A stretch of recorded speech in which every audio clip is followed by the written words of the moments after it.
The Last Dragon by Kauderer.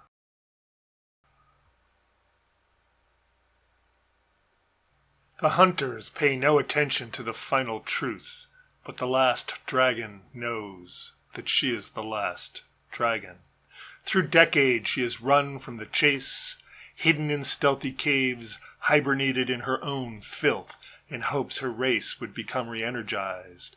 But all the barely detectable magical strings that bind dragonkind have been broken one by one until they are no more.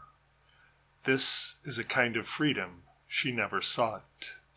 And after years of delaying that which simply must come to pass, she readies herself for the final fight, leading the hunters to her chosen battleground. The warriors and their entourage follow with confidence, not understanding that she could avoid them if she wished. She has always been an awkward dragon, a hybrid of charcoal and glass, able to make herself opaque or translucent at will, good for hiding almost in plain sight, but not much good for combat. She readies for battle anyway, determined that the last sight of dragonkind will not be of a trapped giant captured and executed within some dim and far-off cave. These hunters are good, but they will not expect her to lead them back to the plains outside their city.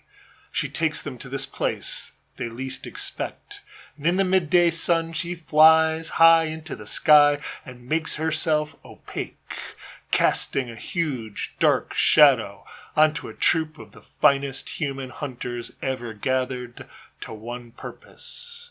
And then she screams down from the sky, looking from below like a distant and long-tailed crow, growing, growing, growing, growing, becoming a full eclipse of the sun, night in the middle of the day. Arrows arch upward to bounce off her hardened form, and the fight is on.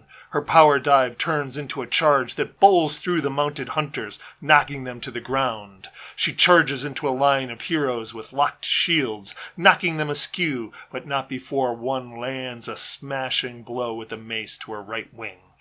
Excellent! She uses the jagged edges of her wounded limb as a slashing weapon, cutting through budded chainmail and into flesh.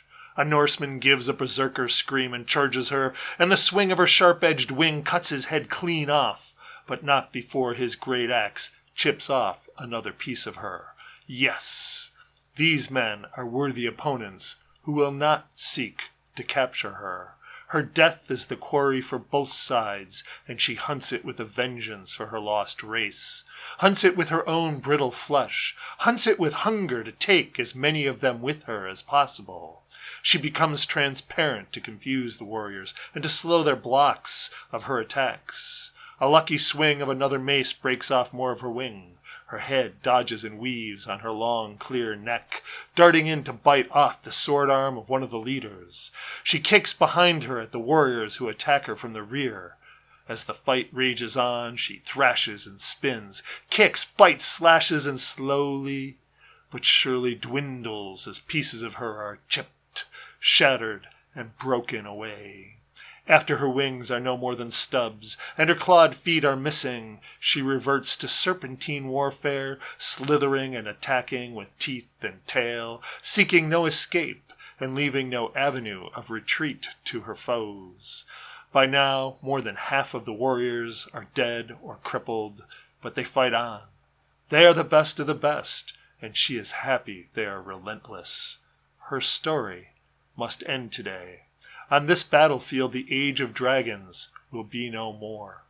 She whips her tail around, knocking a hunter 20 feet through the air, squirming, biting, head-butting, tail-swiping ferociously until so much of her physical form has been broken away that she can barely move, and the last 3 upright fighters attack her head, crashing pieces off of it, and finally kill her. On the field of broken glass, the survivors rest. Servants, nurses, horse grooms, and armorers venture forth to tend the heroes they follow. They look at remains of the last dragon. There are no scales to scavenge for magic armor, no blood for vitality, no bones to grind for physicians' potions. There is no treasure for their efforts. But these warriors are the essence of knighthood, and the quest was its own reward. The bards and skalds among their followers are already composing the songs of greatness, for there will be kings and ladies to impress. Later. That will come later. First, the dead must be buried. The wounded must be tended to. Over the days to follow, the final battlefield becomes a graveyard, as stone after stone is carved and placed above the remains of fallen companions. The largest grave is for the dragon. Normally, remains retaining magic would be gathered, and the rest of a fallen foe left to feed animals. But this foe was too special, too noble, too brave. All scattered fragments of glass and charcoal are gathered and buried. Before leaving for the next challenge, the remaining heroes place a stone over the grave that simply reads, "The Last Dragon." There is a moment of silence, and they move on.